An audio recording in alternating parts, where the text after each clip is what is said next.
ማርያም ብትወለድ አይደለ እናቲቱ ሔዋን የከበረችው? ስለዚያ ነው።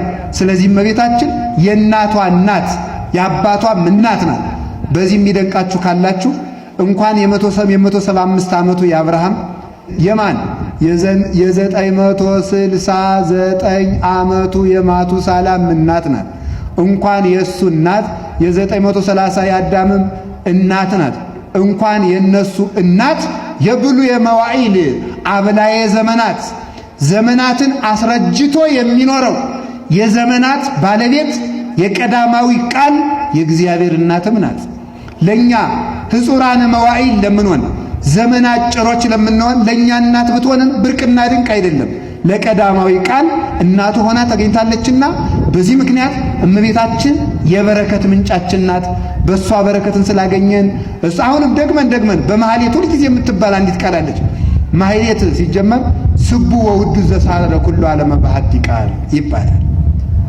በአንድ ቃል ላይኩን ብሎ ዓለምን የፈጠረ ስቡ እግዚአብሔር የተመሰገነ ይሁን። ማታ ማህሌት ሲጀመር እንዲህ ነው የሚባለው፣ ስቡ ወውዱስ ከቃሉ ጋር ስቡ ወውዱስ ዘሳረ ኩሉ ዓለመ በሐቲ ቃል፣ ዓለምን በአንድ ቃል የፈጠረ እግዚአብሔር ይመስገን ከተባለ በኋላ ነግስ የሚባል አለ። እሱ ከተባለ በኋላ መጨረሻ ላይ አንዲት የማትቀረከላለች። ነግሱ ይለዋወጣል፣ እንደ አርኬ ነው፣ እንደ ግጥም አይነት ሆኖ ቅዱሳን የሚመሰገኑበት ነው፣ መላእክት፣ ነቢያት፣ ሐዋርያት። ኋላ መሃል ላይ የዕለቱ መልክ ከመጀመሩ በፊት ነግሱ እንደየባሉ ይለዋወጣል። አንዲት ግን ሁልጊዜ የማትለወጥ ቃል አለች፣ ዘመንክር ጣዕሙ ትባላለች። ሊቃውንቱ በጣም ነው የሚወዷት። ዘመንክር ጣዕሙ ሰላም ሰላም ለዝክረ ስምኪ ዘመንክር ጣዕሙ ለወልድኪ አምሳለ ደሙ መሰረተ ሕይወት ማርያም ወጥንተ መድኃኒት ዘምቀድሙ ኪያኪ ሰናይተ ዘፈጠረ ለቤዛ ዓለሙ እግዚአብሔር ይትባረክ ወይትሐቆት ስሙ ይባላል ማለት ነው። ሰላም ለዝክረ ስምኪ ዘመንክር ጣዕሙ ለወልድኪ አምሳለ ደሙ እንደ ልጅሽ ደም ለሚጣፍጠው እንደ ልጅሽ ደም ሲጠራ እኮ ነው ማርያም ሲል ነው እንደዚህ ብሎ የሚጣፍጠው ማለት ነው። ግን ይሄ ለማን ይጣፍጣል?